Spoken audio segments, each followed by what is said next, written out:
The Seer of Possibilities. Sometimes, otherworldly beings find interesting ways to try and contact you. They might use a Ouija board, or maybe come to you in a dream. Or sometimes they speak through another person. They each have their own style and preference that's particular to them. The one who contacted Jack spoke to him through his computer, or I guess you could say the communication was through on-screen text. The first time it happened, Jack had been sitting at his computer playing solitaire. A blinking red light came from the router, indicated that his internet connection was down again. This was at least a weekly occurrence, and Jack was getting used to this spotty internet service. As he moved his cards, the game faded into a solid black screen, and the red text appeared. "Hi, Jack. I need a favor from you. You're a very special person, and I know you'll help me. I can't ask this of just anyone. I really need your help." Jack paused for a second. The router light was still blinking red. Is this some sort of joke, he thought? He couldn't help but wonder. Several moments later, the message continued. "Yes, Jack. I know this is weird for you, but I don't want you to worry. This is just a small, easy favor I need. I'll make sure you're rewarded." Now nearly in a panic, Jack reached around and pulled the internet cable completely out of the wall. "Still here, Jack.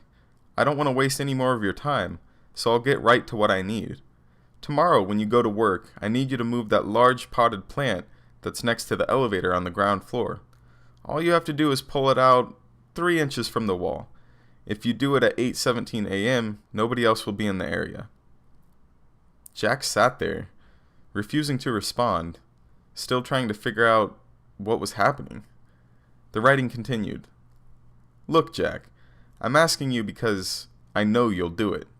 You won't let me down. You're special. We'll talk tomorrow." Jack pulled the power cord from the wall and the computer went blank. Did that really just happen, he thought? Still shaking from the experience, he took a warm shower and got ready for bed, just convincing himself that he'd either had some crazy dream or it was just some elaborate joke. But who would play this kind of joke on him? He didn't really have friends or enemies for that matter. He woke up the next morning feeling refreshed. Work would start at 8:30 a.m. and Jack was never late. He pulled in the parking lot at 8:10 a.m. Normally he'd just go right in, but the message told him to move the plant at 8:17 a.m. Was he really going to do it? Overnight, Jack's fear had turned into curiosity. Let's say he did move the plant. He wouldn't be doing anything wrong or illegal, right? In Jack's mind, the most reasonable course of action was to move the plant. He'd do it. Nothing would happen, and he'd be able to put this whole crazy matter behind him. 1 minute before 8:17, Jack left his car and walked towards the building. He entered the foyer at the exact time he was supposed to. The message was right. Nobody else was around. Odd, Jack thought. The building was normally busy at this time of morning, but this temporary lull had been accurately predicted. "Fine.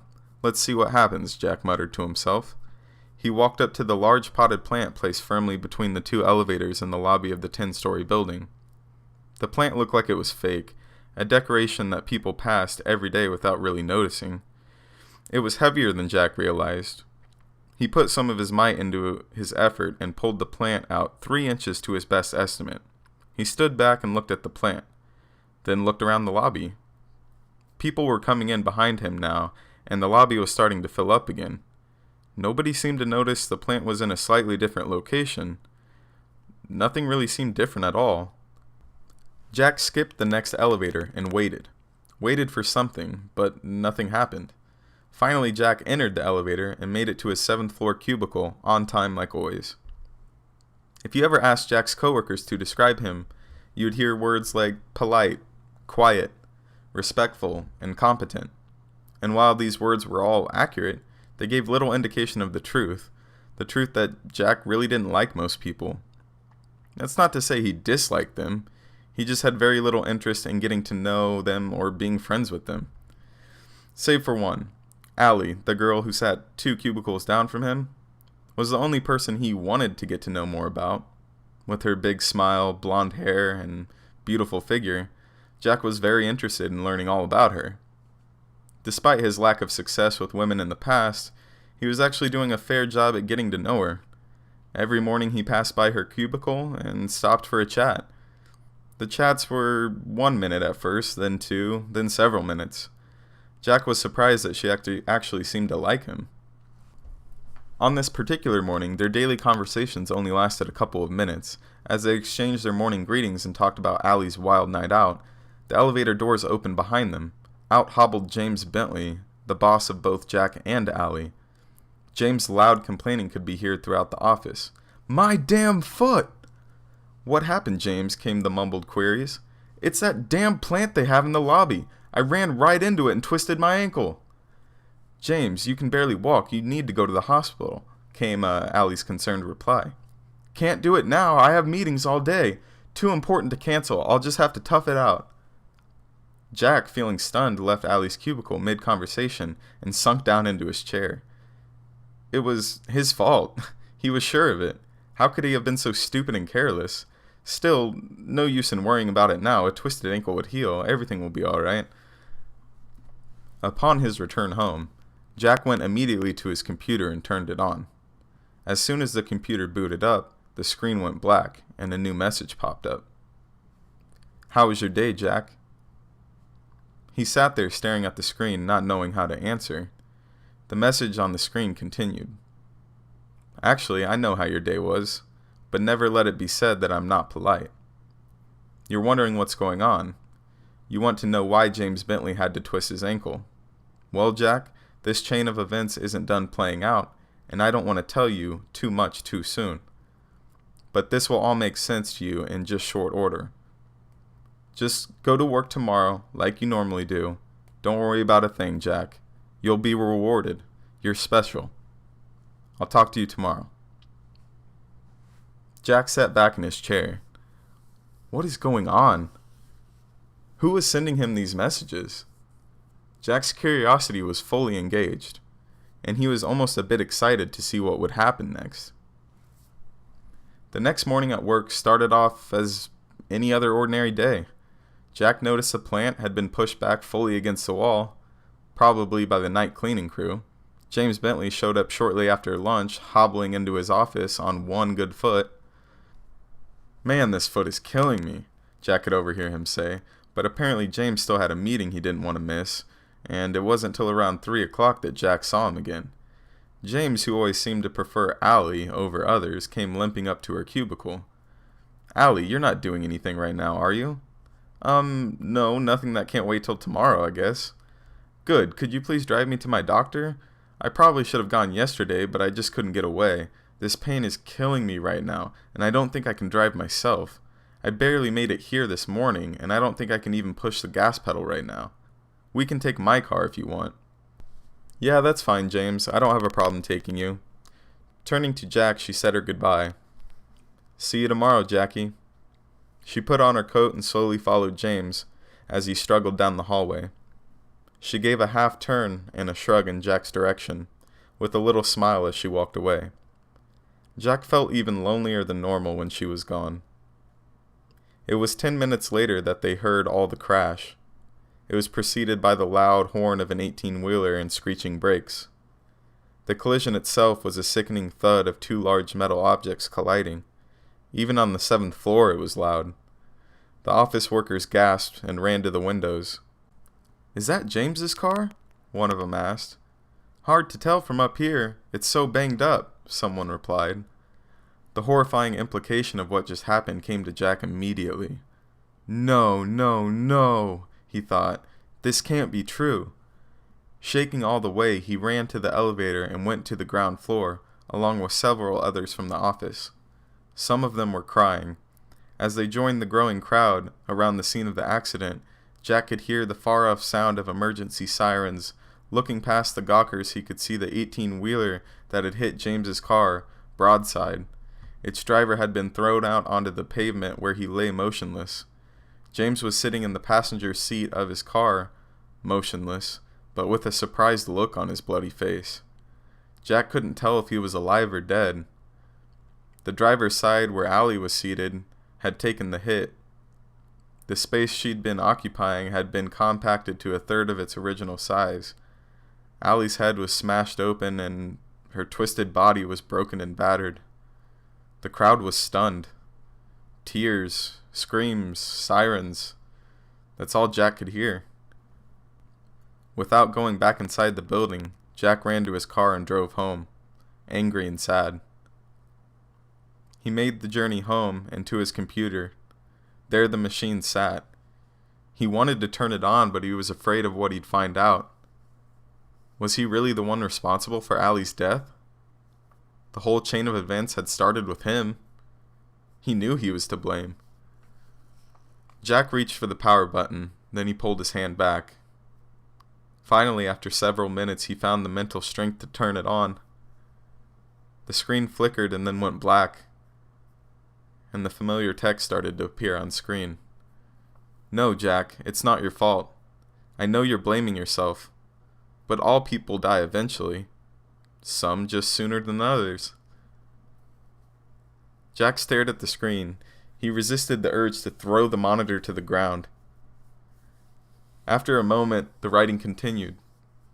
Jack, I'm going to tell you something, and I really need you to seriously consider everything I'm about to say. You thought you were in love with Allie, but the truth is you just wanted to fuck her. And please excuse my language, but every once in a great while it's best to be blunt. Jack, she wasn't the one for you. She would have made your life miserable. Yes, you would have eventually found the courage to ask her out, and she was actually interested in you. She thought you'd make a good project. Sad, really. For her, not for you. I want you to think back to all the things she told you. Why did her last boyfriend break up with her? Because she cheated on him. Jack mumbled under his breath. Because she cheated on him, Jack. The same thing she would have done to you. She would have made you happy for about 2 months and then miserable for the next 4 years.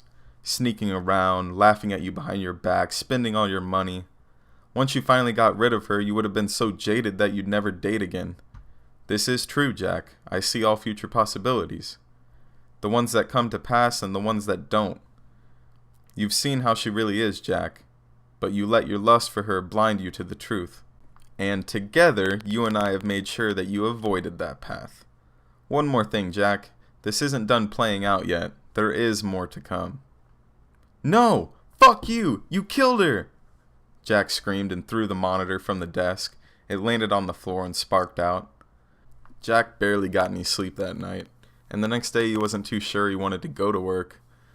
But the last words he'd been told piqued his curiosity, and his anger had somewhat subsided.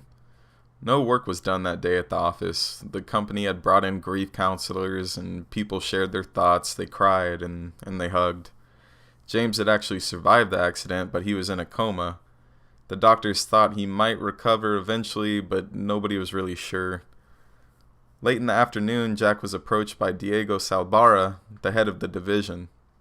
Diego was blunt and upfront, and he offered James's position to Jack. Technically, it would have been a temporary promotion, but James wouldn't be back anytime soon. Diego promised him that the promotion would be made permanent once enough time had passed. Let's keep this low-key for now, Diego told him. I know it might seem quick, but the Lancaster project James was working on cannot be stopped. It's just too important to the company. I need someone in charge on it right away. This cannot wait. Stunned, Jack accepted the promotion. He left work with a strange mixture of feelings, not really sure how he felt about anything. On his way home, he stopped at an electronics store and bought a new monitor. He made it home and powered up the computer. Once again, the writing came on the screen. Jack, I want to be the first to congratulate you. I'm proud of what you've accomplished. Jack stared at the screen. Jack, I have to ask you for your forgiveness because I haven't introduced myself yet. I am called the Seer. Like I told you before, I see what will be and I see what can be. It is a very powerful gift that I have. But you know what, Jack? For all my power, I still can't do anything corporeal. I can predict, I can see, and with enough effort, I can even communicate. But I do not have a body. That's something that was taken from me long, long ago. That's why I need you, Jack. I am an artist of sorts, an artist of human manipulation. You will be my paintbrush and my canvas. I want you to work with me, Jack. It's all very simple. Just perform a simple task for me from time to time. Jack was becoming more and more curious. And Jack, before you give me an answer, I want you to know a couple things. First off, I'll never lie to you. Secondly, I'll never ask you to do anything which, taken by itself, is wrong or illegal. Yes, bad things will result from it, and sometimes people will die. But they're going to die eventually anyways, right, Jack? And the bad will always be balanced out by something good happening to you. Jack winced at this last idea, but he fought the urge to turn the computer off. I mean, the seer was right. Everybody would die eventually. Why not let something good come of it? And what about never lying to him? If he'd known at the time Allie was going to die, he would have never gone through with the original favor. But as he thought more about it, he realized the seer hadn't lied to him, but had only withheld information. Still, Jack wondered if he could trust the seer. Work with me, Jack. Together we will make incredible things happen. I'm just asking you to perform little tasks from time to time. Oh, but these little tasks will have great consequences. They're going to be beautiful, Jack, and they will always end with a reward for you. That's the beauty of my art. One single task produces something bad and something good. Oh, one last thing, Jack. I can see you're having trouble with this. If I stopped talking to you right now, it would take you about 2 weeks to decide to join me. But you know what, Jack? You would join me. That's right. You're going to say yes, so instead of waiting, why don't you just say yes to me now? Let's get this started, Jack. And when this is all over, you're going to thank me. I promise you. Jack considered what the seer had just said. His initial feeling of revolt was slowly fading. He paused, and then for the first time, he placed his fingers on the keyboard and responded directly to the seer. What do you want me to do next? As years passed, Jack did every favor the seer asked of him, and the seer had promised Jack will be rewarded for his actions each time. The rewards often came in unexpected and interesting ways. One of the more memorable experiences for Jack happened about 2 years after he first agreed to help the seer. Jack, I need you to go downtown tomorrow, the seer requested. Enter Garmin's Liquor at exactly 12:37 p.m. A man will ask you a question, and the answer you're to give him is 27. As always, the seer's instructions were simple and direct, yet mysterious.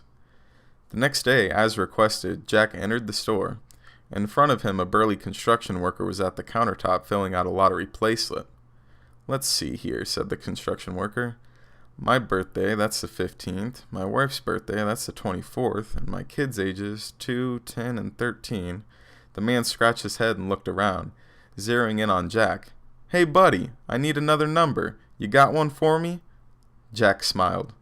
27. Really? I was just thinking about playing 35, but you know what? I like your face. Let's go with 27. With that, the man completed his slip and paid for his lottery ticket. See ya, pal, he said happily as he patted Jack on the shoulder on his way out the door. Jack tried to not put any more thought into what was going to happen to this man. Just let things play out, Jack. You'll never guess how things end up, so just let yourself be surprised. The seer had advised him, still it was impossible not to wonder about these things from time to time. He knew, considering the way the seer worked, there was no possible way that he'd actually helped this man. But giving him a losing lottery number, that was too simple for the seer, and he couldn't imagine he'd actually given him a winning number. So that's how Jack was surprised when 2 weeks later he ran into the same man again, this time at the grocery store. Hey buddy, it's you. I remember you. Check it out. I won. Indeed, the man looked like $1 million, wearing new clothes, a new gold watch, and a big goofy smile. The man walked right up to Jack. I didn't think I'd ever see you again, but I'm glad you're here. I could have never won without you. Hey, let me buy these groceries for you. No, wait, that's not good enough for you. You're my good luck charm. Always gotta treat people right, that's what Mom says. Reaching into his pocket, the man removed his checkbook and promptly wrote Jack a check for $10,000. It's the least I can do for my good luck charm. After thanking the man and feeling a bit confused by the whole thing, Jack raced home to his computer.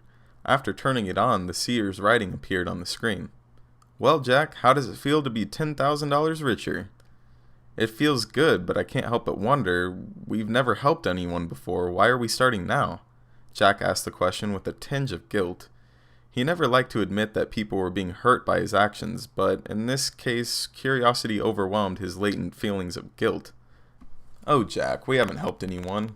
Yes, that man is happy now, but he'll have lost every last penny within 2 years.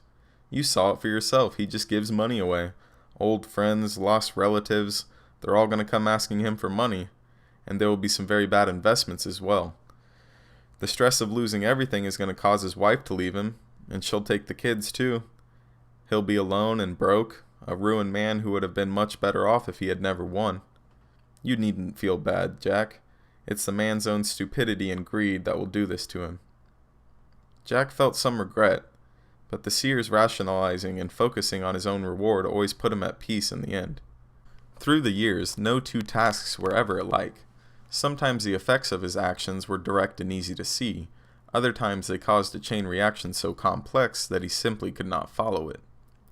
"Go to the county administrator's building and park in space number 43 at 4:47 p.m., came one such request. Jack did so, and 2 months later he met Donna, with whom he fell in love with and ended up marrying. He wouldn't have ever known the two events were even related if he hadn't asked the seer about it. "Jack, when you parked in that space, you caused the person who would have parked there to park in a different spot, but she bumped into the car next to her. She barely made a scratch, but she called the insurance agent anyway, causing him to leave the office late. He missed his train home, and while waiting for the late train, he was mugged and stabbed. He'll never fully recover. The muggers took his credit cards and used them.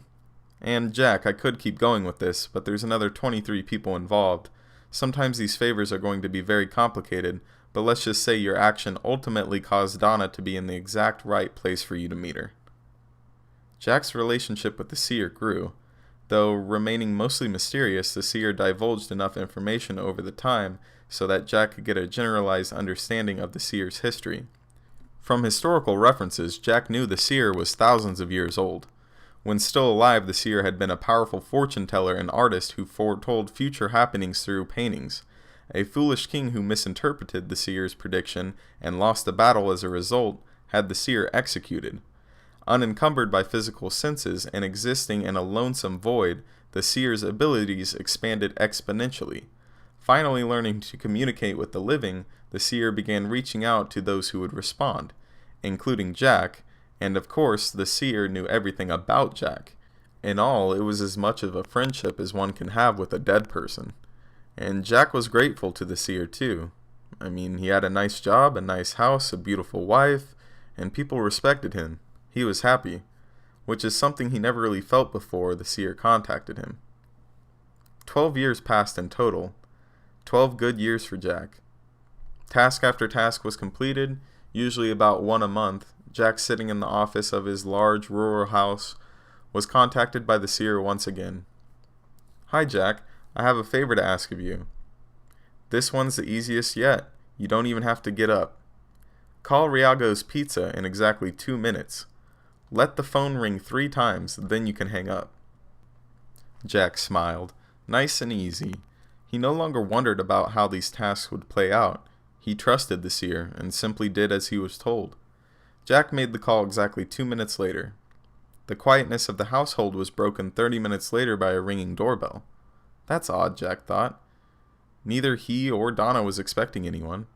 Jack looked out the peephole and saw a pizza delivery boy. The logo on his cap said Riago's Pizza. Jack opened the door. "Here's your pizza," said the boy as he thrusted it into Jack's hands. "But I didn't order this," Jack argued. "Look, I don't give a damn if you ordered it or not. Mr. Riago told me to take it here, so that's what I'm doing," the delivery boy argued, and he looked increasingly annoyed and spat in the bushes. Jack looked at the boy in front of him. He looked about to be 17 years old, but the most noticeable thing about him was his size. He was huge, probably about 6.5 feet tall, very muscular. "Look, it's already paid for by credit card. Just take it, because I'm not driving it back." The boy put his hand out for a tip. I don't have any cash on me." Jack told the truth. "Whatever," came the disgusted reply. The boy looked past Jack into the house, then turned and walked away slowly, looking over his shoulder as he walked. Jack closed the door and took the pizza to the living room where Donna was watching TV. After explaining what had happened, he excused himself to go to his office, promising to return shortly. Donna opened the pizza and took a piece. "Come back soon, sweetie. This pizza's got all your favorite toppings on it," Donna giggled as she took a bite. Arriving at his computer, the seer's words appeared on the screen. "Confused, Jack? Don't be. Your neighbor down the road ordered the pizza. Mr. Riago told the boy the correct address, but a ringing phone made it difficult to be heard clearly. Still, give the boy credit. He got the street right at least." "So, my reward is a pizza?" Jack typed, a little confused. "Yes, Jack. Your reward is a pizza. Also, the chance to spend a little time with your wife. Go down there, share the pizza, enjoy it. When you're done, make love to Donna. That's not one of your tasks, that's just some advice I think you should follow. Oh, by the way, your neighbors who ordered the pizza are arguing right now over the silly fact that the pizza didn't arrive. Some of the things people argue over amaze me. They really do. Their fight is going to be very heated, but you don't need to worry about that. Go enjoy your night." Jack followed the seer's advice, cuddled with Donna as they enjoyed their meal, then made love to her on their big comfortable living room couch. Donna fell asleep on the couch shortly after 11. Jack lay there awake. This latest favor, it just felt odd. Carefully extracting his arm from under Donna, Jack left the living room and headed upstairs. Sitting down at the computer, Jack typed, "Are you there?" "Yes, Jack. I'm actually always here. I've been waiting for you to come back. That pizza delivery boy, he's quite a specimen, isn't he?" Jack looked quizzically at the screen. The seer continued, "He's a horrible employee. He was hired only 3 days ago and Mr. Riago already wants to fire him. But, as a physical specimen, he's strong, fast, and very observant. For example, he noticed that you didn't lock the front door after he delivered your pizza." "What?" Jack said aloud as he started to get up. "Sit down, Jack. I need to tell you something important. And locking the door will not change your situation." Jack slowly took a seat at his computer, looking behind himself as he did so. "You see, Jack, it's true that I never lied to you. Everything I've told you is 100% honest, but yes, I've withheld certain facts. You see, I told you that every task causes something bad to happen to someone else, and something good to happen to you. But there's a third thing. There's an ultimate goal that each task was working toward. You remember Allie? Of course you do.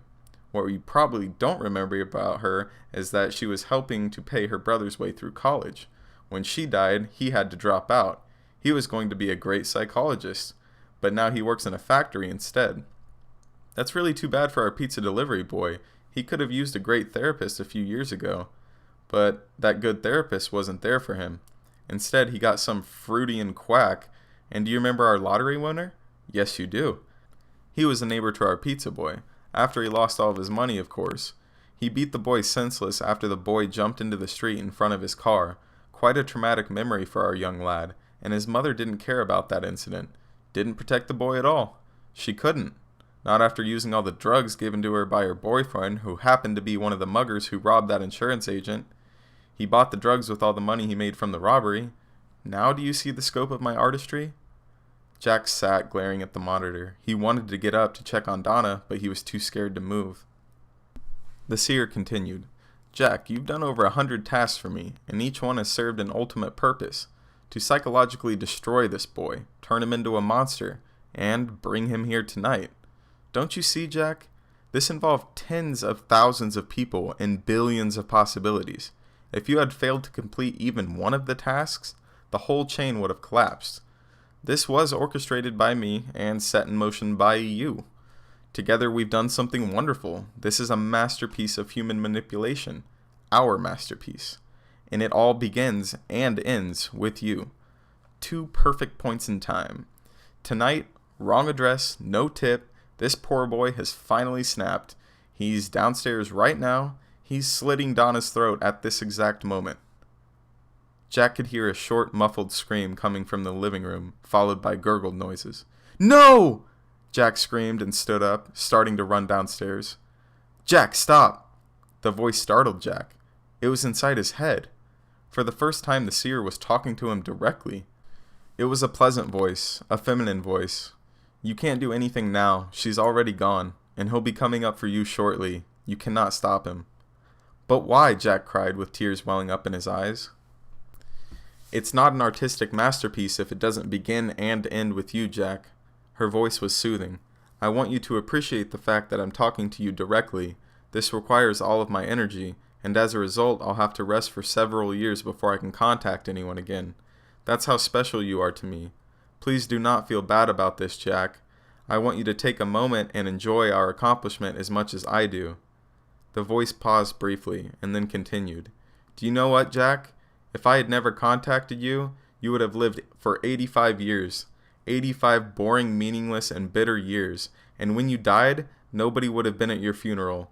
I gave you 12 great, meaningful years. You were happy, and together we did something beautiful, something unique." Jack paused a minute and considered his 12 years of happiness, and his tears of sorrow mixed with tears of joy. He turned and looked at the computer, while behind him the massive hulk of the demented delivery boy appeared in the doorway, a bloody knife in his left hand. On the screen the last words from the seer appeared. "Don't you have something to say to me, Jack?" Jack wiped his tears and absorbed everything the seer had just told him. As the hulk started stepping closer to him, Jack mouthed his final words. "Thank you." Alright, thank you guys so much for watching. I hope you enjoyed that creepypasta. If you guys have any recommendations that you would like me to do, I would be happy to take them. With that being said, you guys have a wonderful day, and we'll see you next time.